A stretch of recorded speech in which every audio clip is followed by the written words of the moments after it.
Yo guys, so I'm at the Shogi Hall and I just played 2 games of Shogi. I got absolutely wrecked in both of them, and I just saw the guy who wrecked me in round 1 get wrecked by someone else.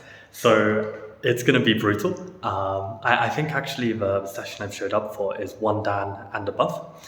The thing is, I don't really understand like where else I'm supposed to play because it says that there's like a children's class and then there's an adults class, but the adults class is for 1 Dan and above. So I don't really know.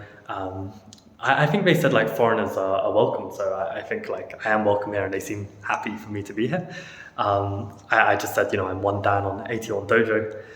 But yeah, no, these guys are really strong, and to share how the games went, I mean, my first game, my opponent played 4th file Rook, Ranging Rook, and I played this setup that's a bit like an Urashino, but with a safer castle. And somehow, like my typical kind of attack got dismantled in quite a thematic way. I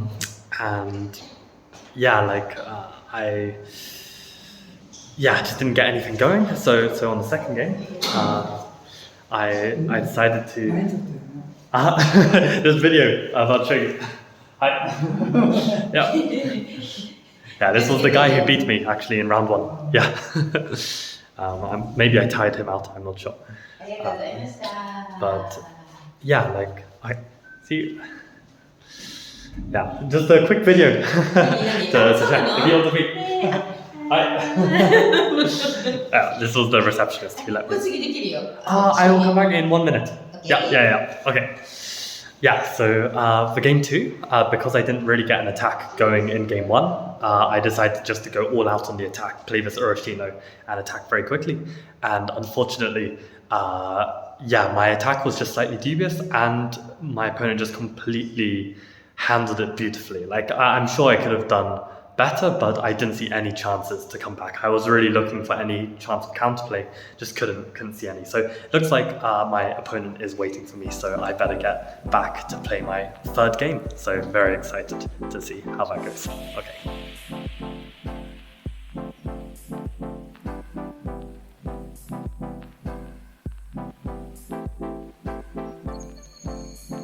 Yo, so I just finished my first session at the club. I played 2 more games after the last recap, and you remember the guy who beat me in round 1, the old guy.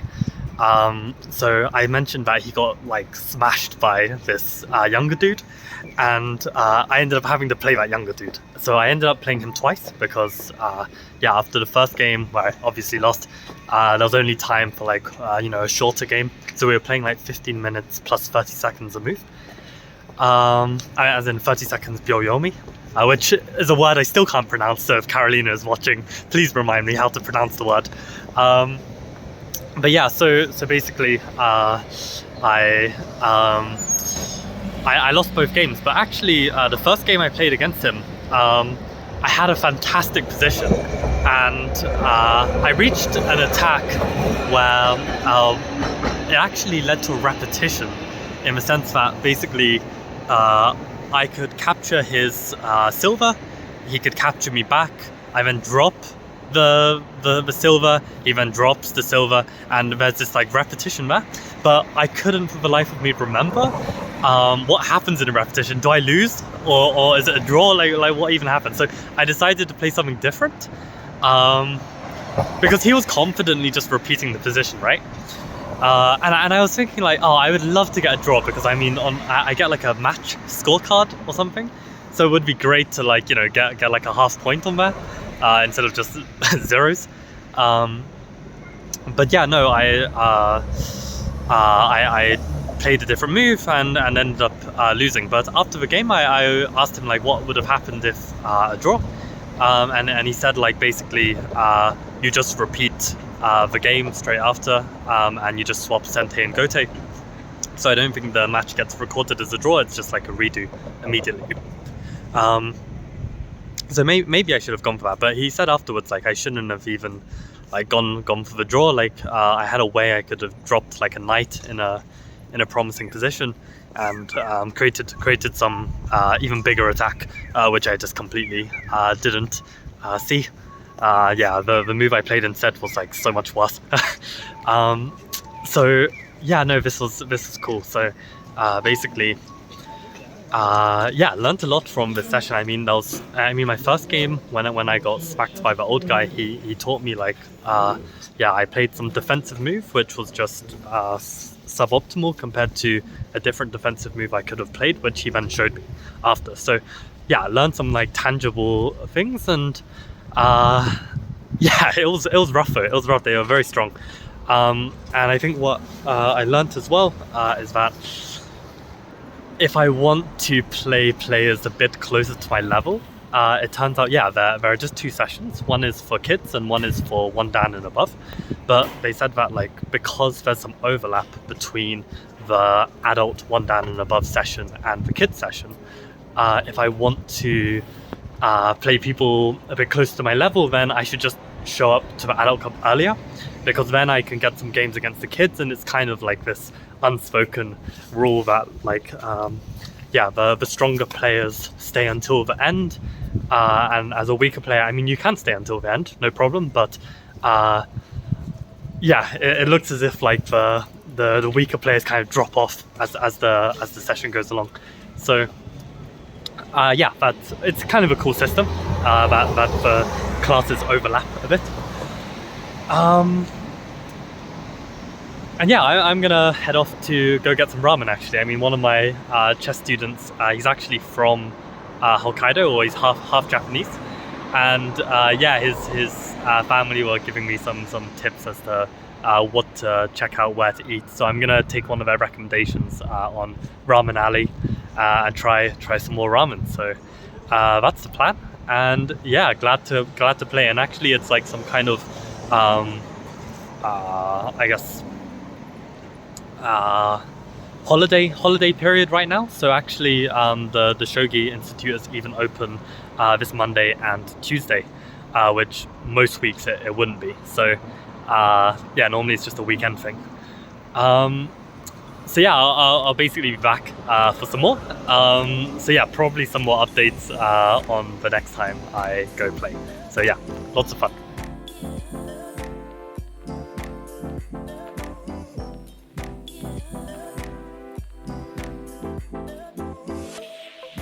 Yo, so I just had my second day at the Shogi Center. I went on a Monday, and normally it's only a weekend thing, but there's this golden week taking place. So yeah, I managed to head along, and yeah, I managed to win 2 games. So I'm really happy. I was actually making that my goal for this trip, like to win 1 game at this place.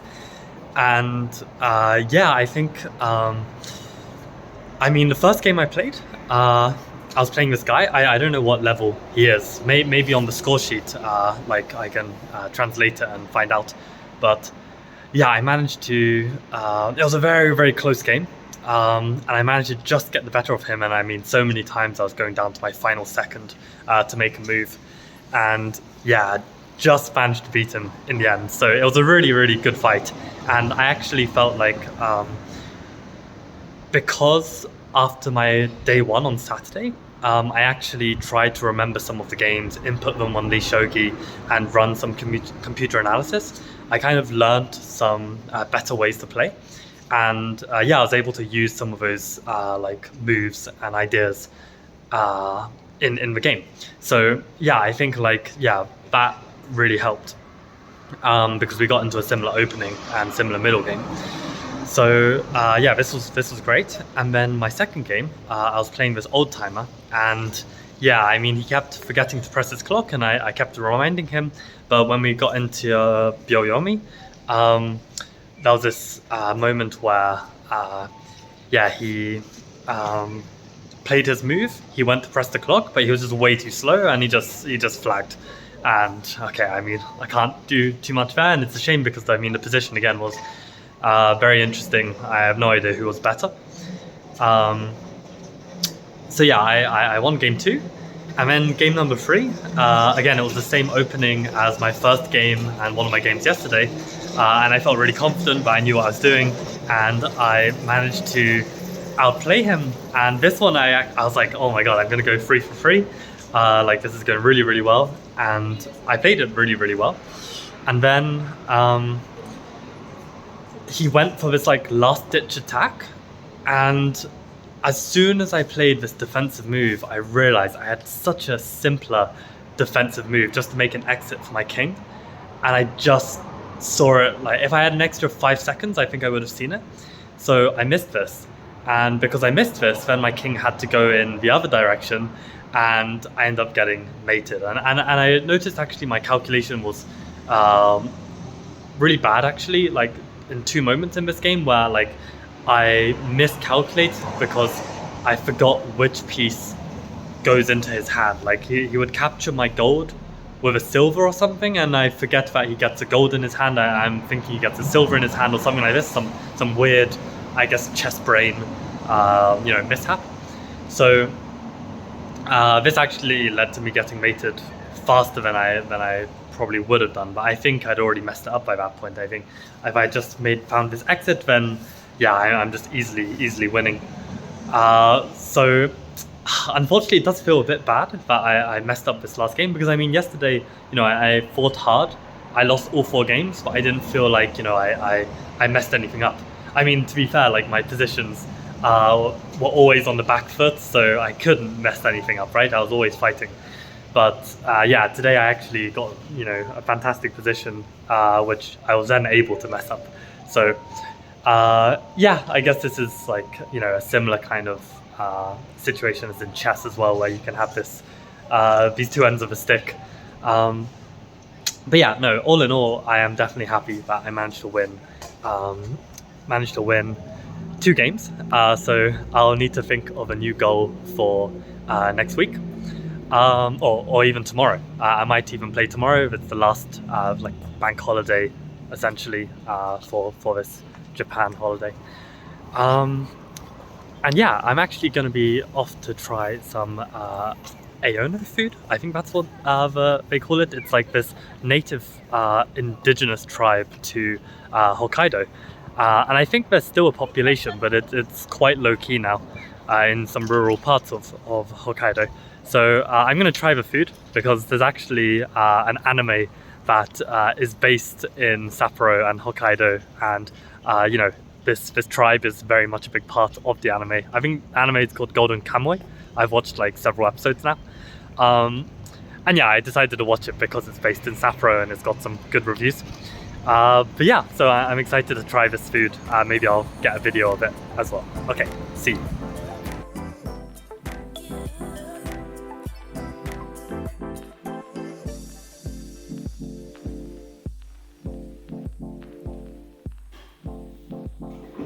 On my 3rd day of visiting the Sapporo Shogi Center, I didn't do any videoing actually, because I went along with my friend Endo, who you might remember from my last Shogi video.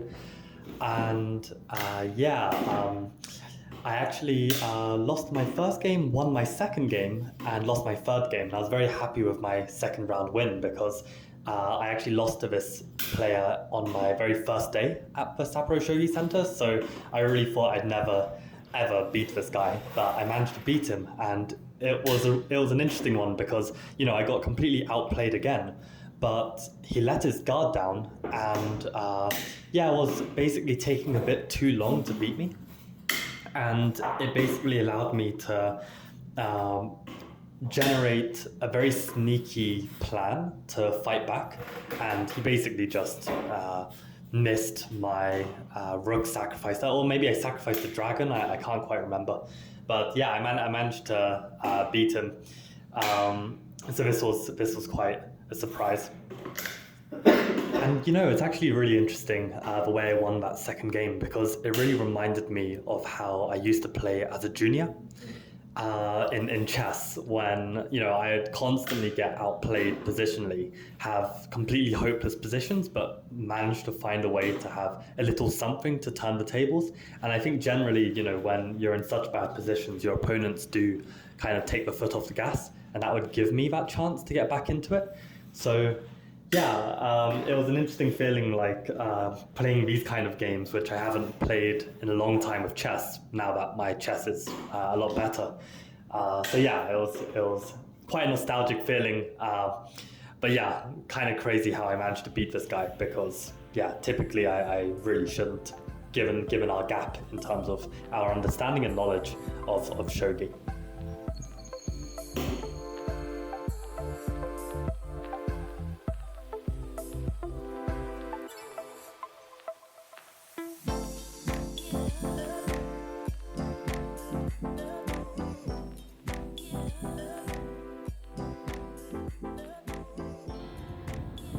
Hello.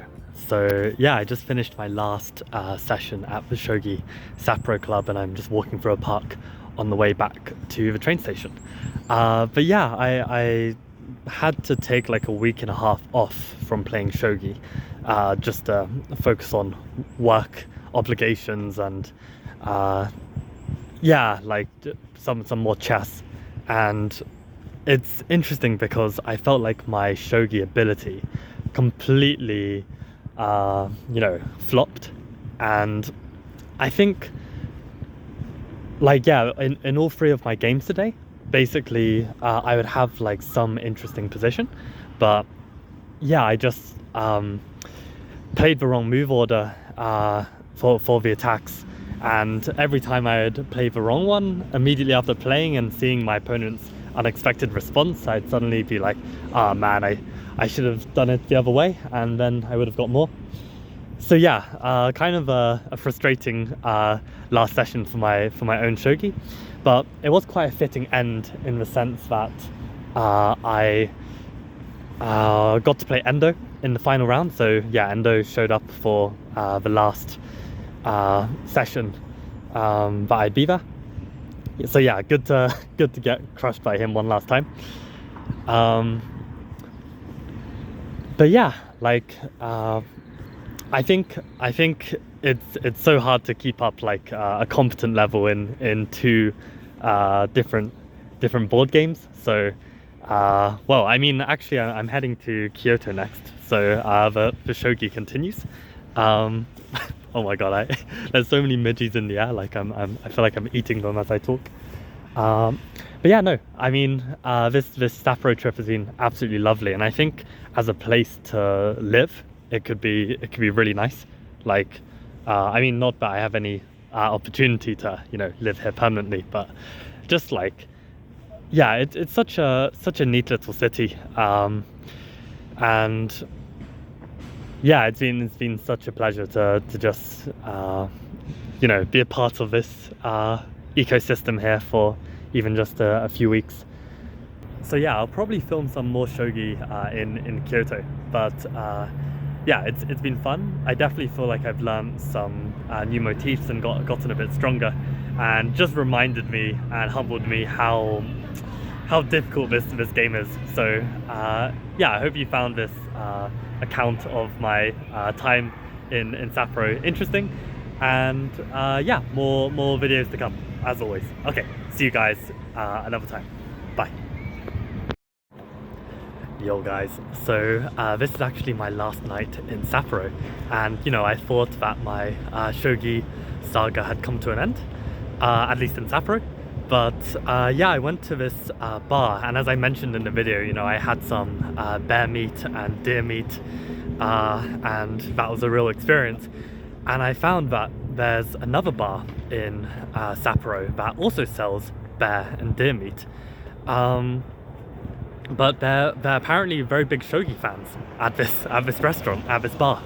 So I went along, and I ended up playing a random stranger. I just set up the shogi board and he sat down. But turns out that the guy I played was actually the manager, I'm pretty sure, of the bar. And he gave me a little farewell gift after our game, because I actually managed to win. And yeah, to be honest, I think out of all the games I've played, maybe the beer helped. I really don't know. But yeah, I managed to play probably one of the best shogi games of my life. And yeah, it's funny actually, because my opponent resigned before I could play the winning sequence, and I don't think I saw the winning sequence. So I mean, this is why you should never resign, right? But yeah, no, I mean, it was a very, very nice game, and yeah, just a really nice end to Sapporo. Like, you know, the staff there were so friendly. You know, they gave me this parting gift, and definitely, like, next time I'm back in Sapporo, I will 100% hit up this bar because it's a really great place. I'll put the link here, put a picture of it in case anyone else ever visits Sapporo. But yeah, I think that's what, you know, being a chess player or a shogi player or any, you know, board game player that has a bit of history is really about. Like, just being able to show up to a place that, you know, maybe have an inkling of that game, and being able to just sit there and participate and play, and, you know, not just embarrass yourself. So I think, like, you know, being at that kind of 2000 online level and above is just a really sweet spot to be in. And I think, like, it's a really amazing you know, journey to try and get to that level, just so, you know, you can really enjoy yeah, the spontaneity of playing the game. You know, if you manage to you know, experience it on your travels. So yeah, just really happy that this would be the finale of my time here in Sapporo. And yeah, absolutely lovely city. I really enjoyed my time here. So yeah, Kyoto's gonna have to work pretty hard in order to top this. But yeah, I'm actually gonna be meeting another shogi friend in Kyoto, a guy I like to call Kyog. And he actually was someone who joined my shogi streams back in, like, 2021 when I used to stream shogi. And he lives in Osaka, so that's next door to Kyoto. So yeah, I mean, the way I chose my locations in Japan, I basically just chose the cheapest accommodations that, you know, had stable enough internet and didn't look too dodgy. And it just so happened that one place was in Sapporo, one place was in Kyoto, so that's basically how I decided where to go. But yeah, Kyoto is close enough to Osaka that I can definitely visit. So yeah, I am looking forward to that, and I think there's definitely, I think, even bigger of a shogi culture down south. So yeah, that's gonna be a lot of fun, and yeah, just a very wholesome end to this trip. So yeah, appreciate all of you guys tuning in. I'm gonna have to re-edit the video because I just finished editing it today. But that's fine. It's all good.